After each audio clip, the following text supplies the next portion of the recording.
Hey everybody, welcome back to Dorm Squad Sports, a college sports podcast focused on Alabama athletics. I'm Dakota here with Bryant and Oakley, and we are officially in draft week, so we decided to put out a Dorm Squad mock draft 1.0.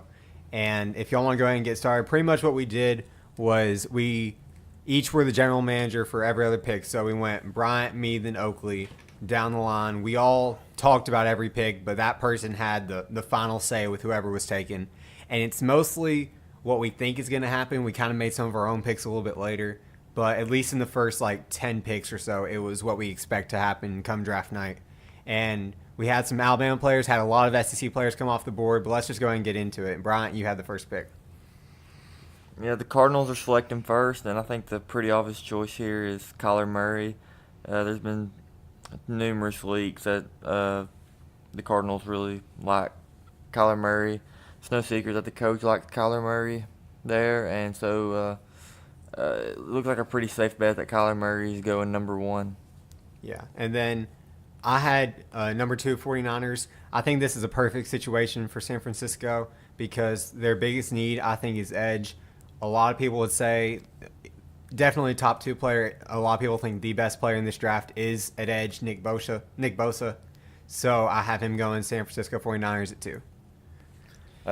Like at number two, I think Nick Bosa is probably a lock to go there, unless there's some kind of trade for a quarterback. I would think so. But other than that, I would think Nick Bosa is the guy there.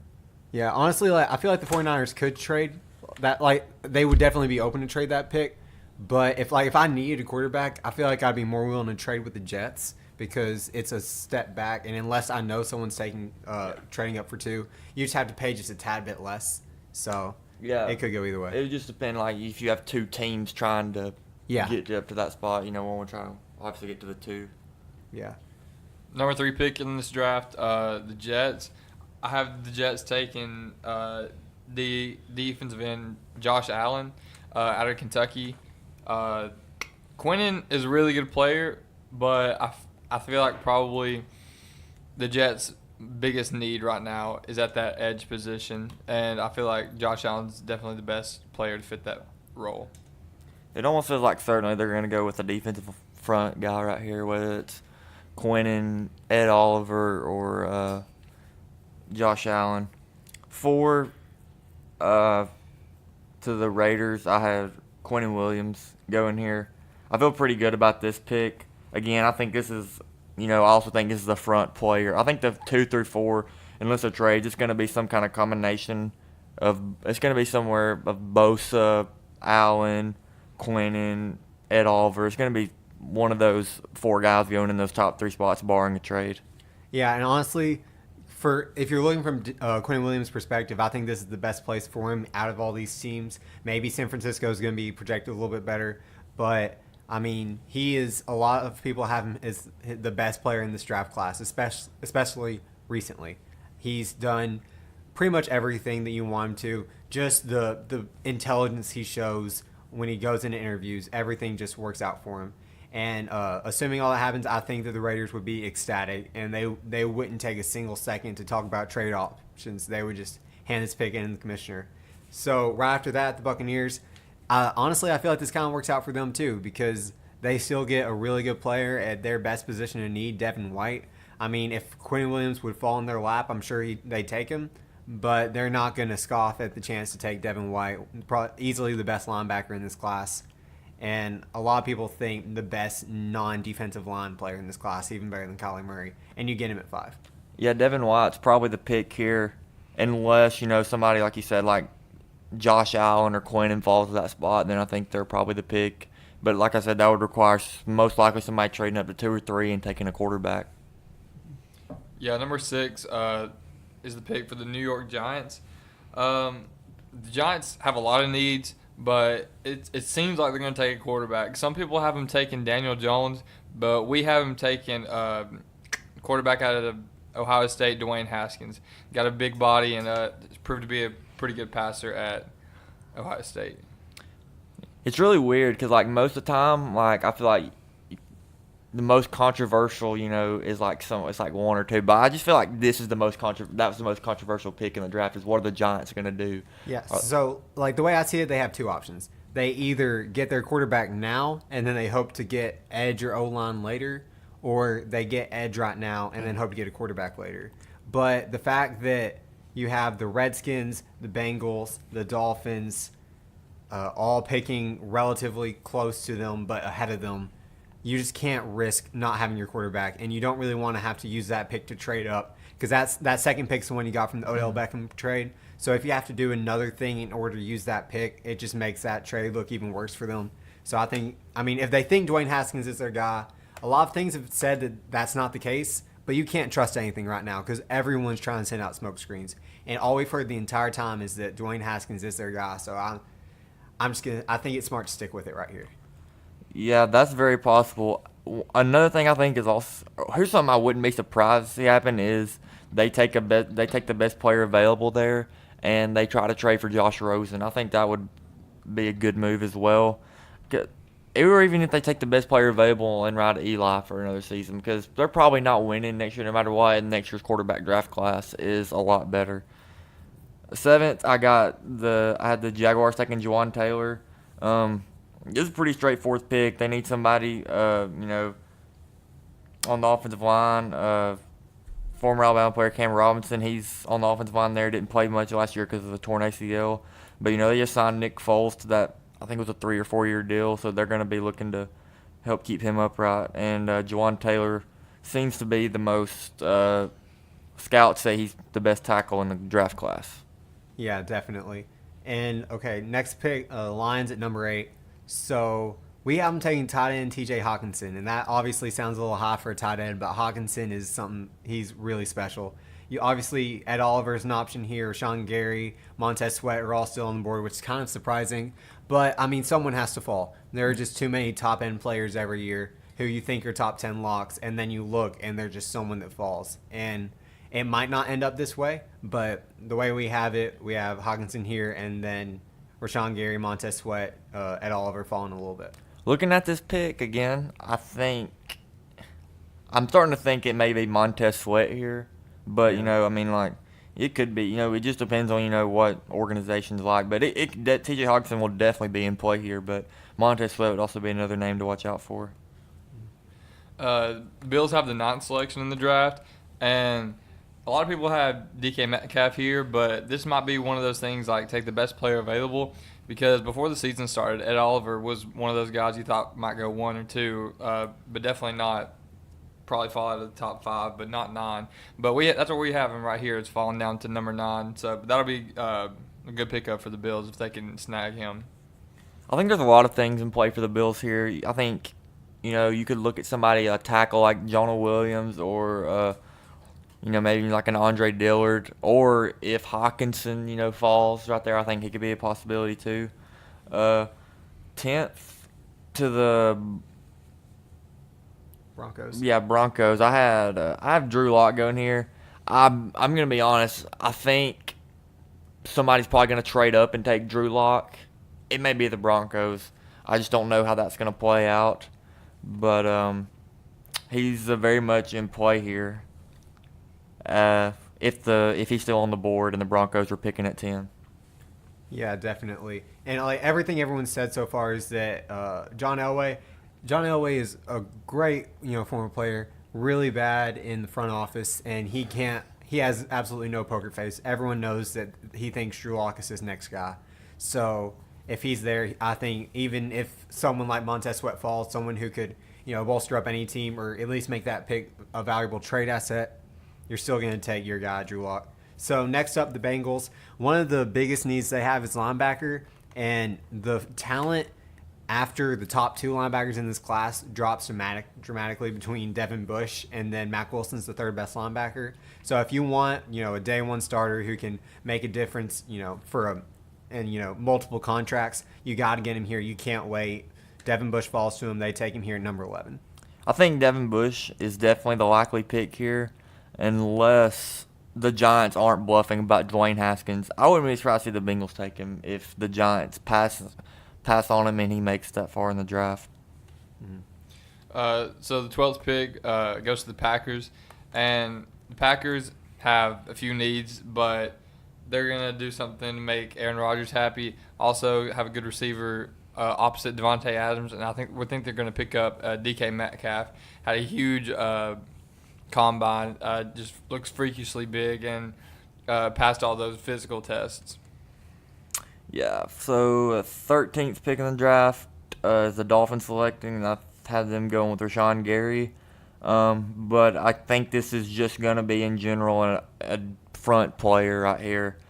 If Rashawn Gary's not on the board, it's going to be somebody like Montez Sweat, Brian Burns, Cleveland Farrell, maybe even a Christian Wilkins if they view him that high. But I think you're going to be seeing that kind of player right there. Yeah, definitely. And like we said, this is a little bit further for Rashawn Gary and Montez Sweat to fall, but finally Montez Sweat comes off the board, number 14 to the Falcons. If this happens, then Falcons fans are going to be absolutely just incredibly happy because they are honestly getting an easy top 10 talent with that number 14 pick, something that you don't really get to say often. And he is going to be a difference maker for whatever defense he fits in. He's a good character guy. He's improved every time he's had a chance. So this season, Senior Bowl, Combine, Pro Day, team workouts, every time he's getting better. And so if he's keeps on doing that until he gets to the first game of his rookie year, he's going to be an absolute monster to stop. So Falcons take edge Montez Sweat from Missouri, pick 14. The Redskins have the 15th pick, and we think they're going to take edge Brian Burns. Not probably one of the last better edge rushers in this draft. The guy doesn't get talked about a lot, so he might could slip, but it would be a good pickup for the Redskins. Picking 16th, the Panthers. I have them taking Marquise Brown. Obviously everything's on the table pretty much after one, but I think it's also a situation where they could go offensive line if there's somebody they like. I still think somebody in the top 16 is going to like Jonah Williams because he has the best film of any offensive lineman in the past 3 years. And, the quarterback position is starting to disprove the film. And a lot of times, size does matter. I do believe that. But, you look at the film, and he's the best offensive lineman Saban's ever had. He's the best offensive lineman in the last 3 years in football. I think it's a spot where he could come off the board, or if they like somebody like Andre Dillard, he could come off the board. Yeah, let's see. That was Marquise Brown. Okay. Next up, Giants. Of course, we have them taking quarterback with their first pick, and we have them taking Cleveland Farrell here. Honestly, this is the risk you run getting a quarterback early. You don't get your first pick of all the edge rushers. And, Farrell's a really good player. He did a lot at Clemson this year. But you would much rather have gotten a Montez Sweat, Rashawn Gary, Ed Oliver type of player with that number 6 pick. But it's just a risk you run. Yeah. So it's just their biggest need outside of quarterback. They might take Jonah Williams right there because they also need O-line help. I just got them taking Cleveland Farrell, number 17. Yeah, this draft's very deep at the edge position. A lot of times, I feel like I've said, this team's going to draft somebody in the front 7 or, on the edge. It's just a matter of, different teams are going to have these edges ranked differently. Exactly. Now they view them, so you just don't know. I agree that the Giants, if they do draft a quarterback with their first pick, they probably are going to take an edge here. It might not be Farrell, but I do think they'll take one. Another interesting thing here with the Giants pick, though, is if they do pass on quarterback at 6, there's been some rumors that they love Daniel Jones. That might just be a smokescreen, but I do think he'd be available at 17. We've been talking about Jonah Williams the past 2 picks, and with the number 18th pick to the Vikings, that's where I have him going. If he falls to 18, that's going to be a steal for the Vikings just because of his versatility.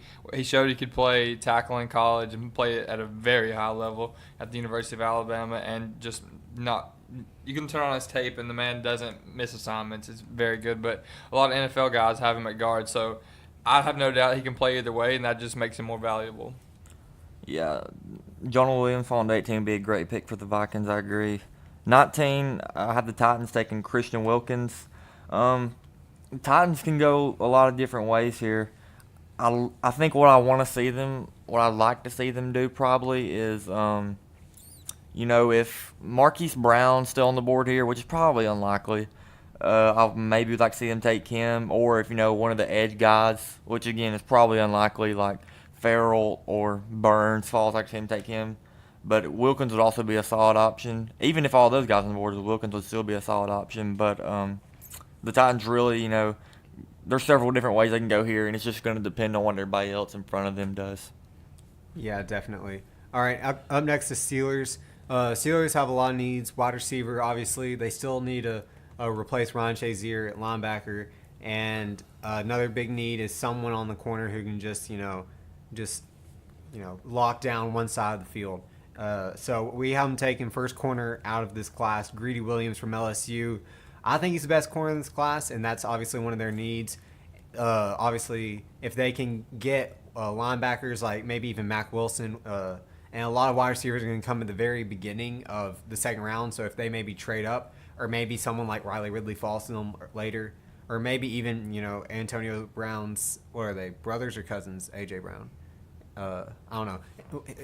There's one of them related to Antonio Brown. It'd be really funny if they took him to replace his related person. I forgot their relation.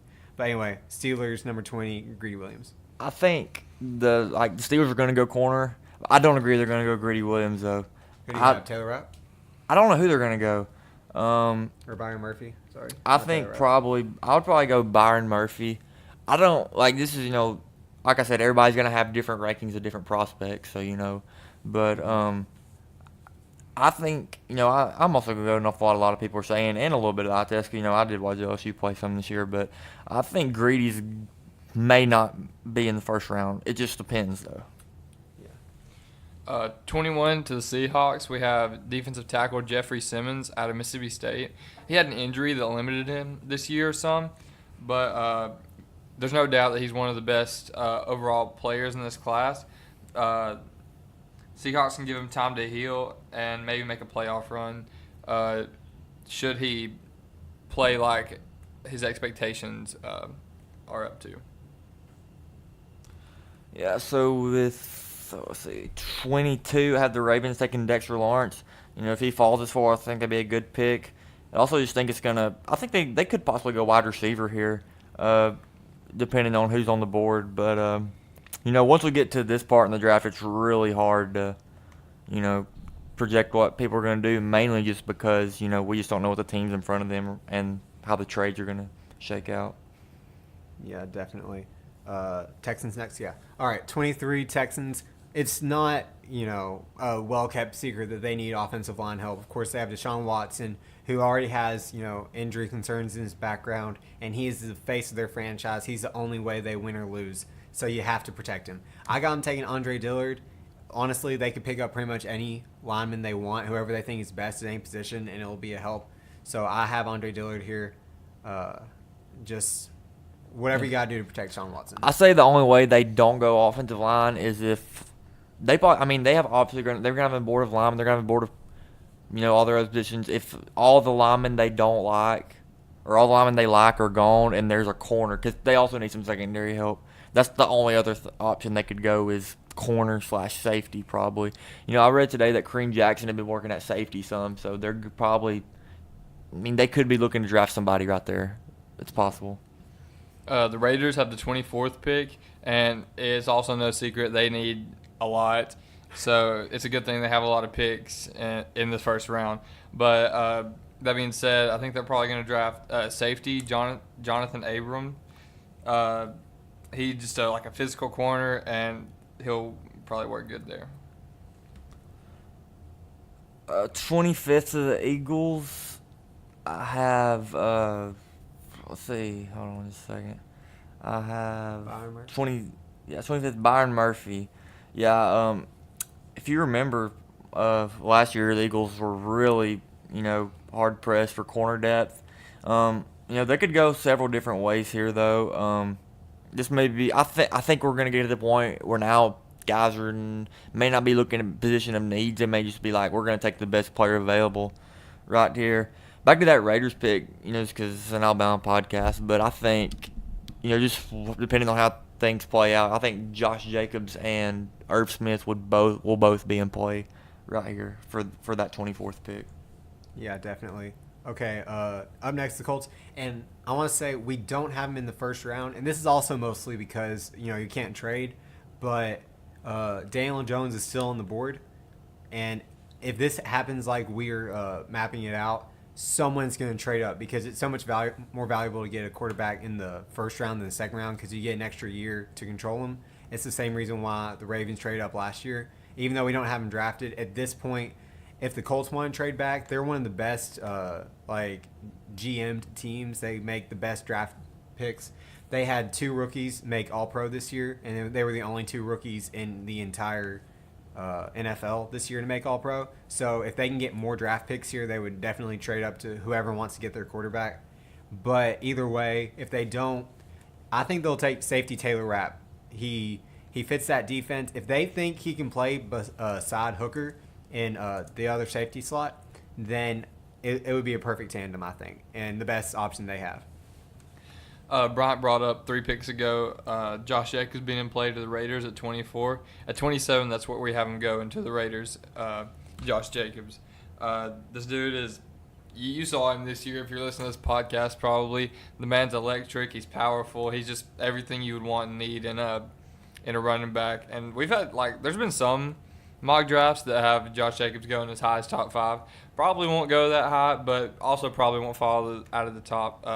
The first round. So Josh Jacobs to the Raiders was probably a pretty solid bet. So next I have the Chargers selecting Nasir Adderley. I think that's how you say that. I think they're going to go defensive back here. You know, like I said, I've said this before, but, you know, just depending on who's all left on the board. So happened in our draft, I feel like Nasir Adderley's probably the best defensive player on the board here, which they may end up going corner. You know, it just depends, like I said, but we'll see what happens.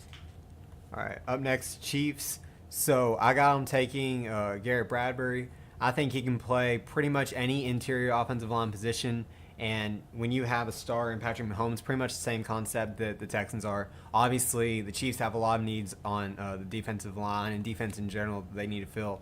But, you know, your first priority is your quarterback. I think your second priority, especially when you're as good as Pat Mahomes is to protect him. So you get Garrett Bradbury if he falls here. Great pickup for the Chiefs. 30th pick goes to the Packers, and this guy probably has the best name in the draft. His name is Rock Ya-Sin, and he's a cornerback out of Temple. Tough corner, and also just position of need.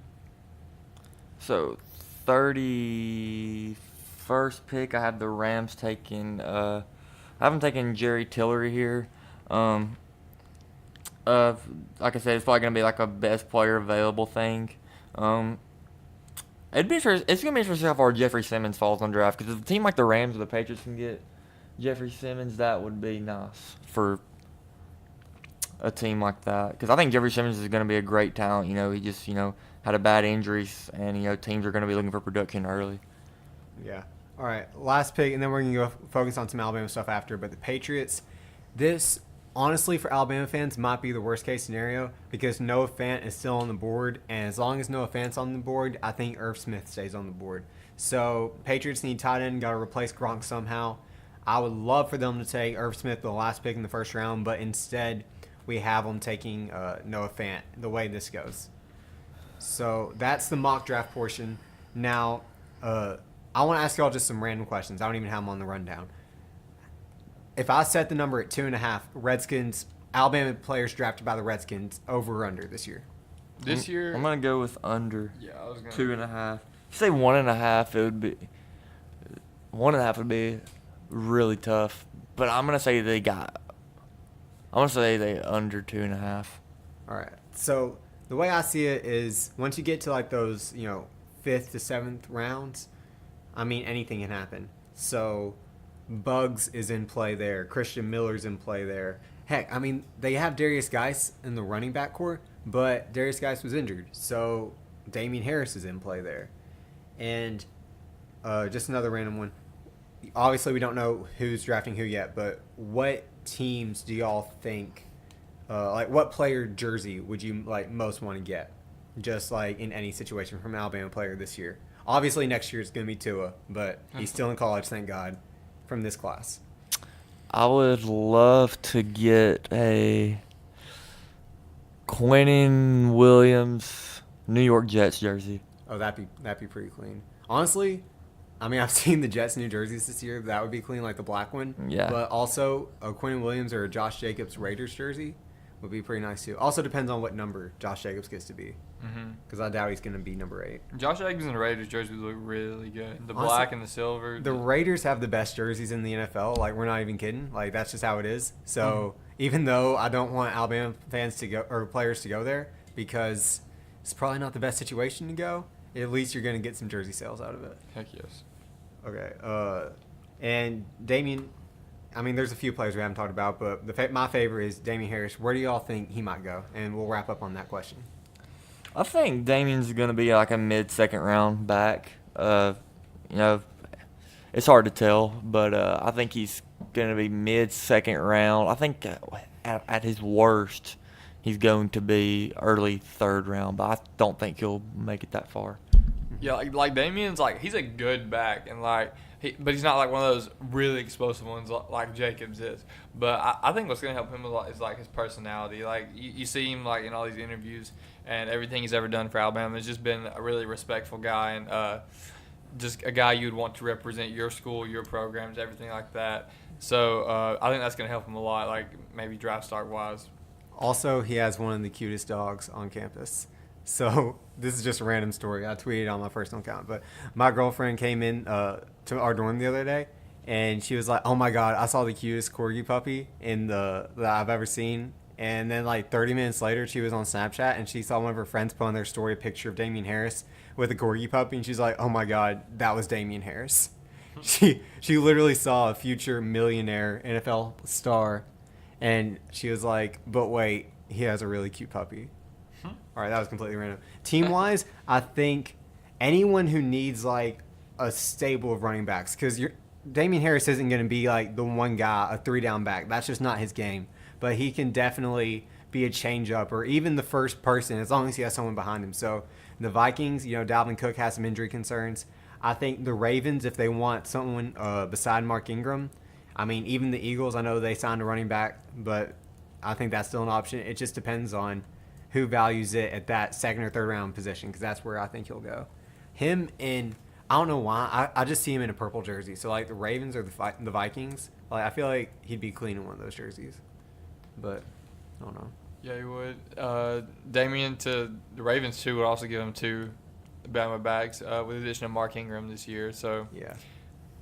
never know. I mean, they lose one Ravens player with C.J. Mosley going to the Jets. They gain another. It's balance of powers, honestly. Yeah, this isn't pertaining to really this year's draft, but when you look at next year's draft, I think next year could be one of the most loaded. When you look maybe not just the first round in general, but as far as the top 2, maybe even 3 rounds, I think you're going to see a ton of Alabama players and guys that I would look really to go in the first round next year. Obviously you're going to see Tua. I think Judy's going to be the best wide receiver coming out. I think Najee's going to be the best running back coming out. And I think NFL scouts are going to love Raekwon Davis' size on that defensive line position. Then add in Dylan Moses. Yeah, Najee might have a little bit of competition though with Travis Etienne. He had a really good season last season, and I'm just excited personally to see Najee break out, because he didn't get as many touches as we know he would probably want, just because of Damian Harris and the emergence of Josh Jacobs. So it's about time for a coming out party for Najee. When you look at the running backs, okay, you have Najee Harris, you have Travis Etienne next year, you have I may be Jonathan biased. Taylor. I'm going to be honest. I think Najee's a better running back than Etienne. When you watch that championship game last year, this year actually, Najee he's really so explosive when he gets into the open field. We've seen him hurdle, juke guys. Etienne is good, but when you look at which Clemson has a lot of talent on offense, but when you think about Clemson's offense, Etienne, he's really, on down the list. And Najee has been too, but I feel like this year that's going to change. Yeah. So, but even if he's better than Etienne, you still have Swift out of Georgia. You have Jonathan Taylor out of Wisconsin. And there's one more running back that's really big that's going to be in that draft class. I just can't think of off the top of my head. But I know you have 5 top-tier running backs in that class. And you have probably at least 8 wide receiver 1 caliber wide receivers. is and at least 4 quarterbacks. If this is a defense heavy class, and it's good because next year offense is going to be friggin' loaded at every position. But all right, that's enough talk about that. So let's go and wrap this up. So once again, we are on Spotify and Apple Podcasts. If you like this, please give it a 5-star rating. Thank you for staying this long, and make sure you just subscribe wherever you want to listen to it. And we're gonna probably put out. We might put out one more before we all go home. I'm going to try to do some stuff on this account over the summer. We'll just have to figure out whatever we can do. But I know, like, just looking forward, we're going to have plenty of stuff on the Twitter page and on this account. So make sure y'all subscribe wherever you see it. Thank y'all for listening, and Roll Tide. Roll Tide. Roll Tide.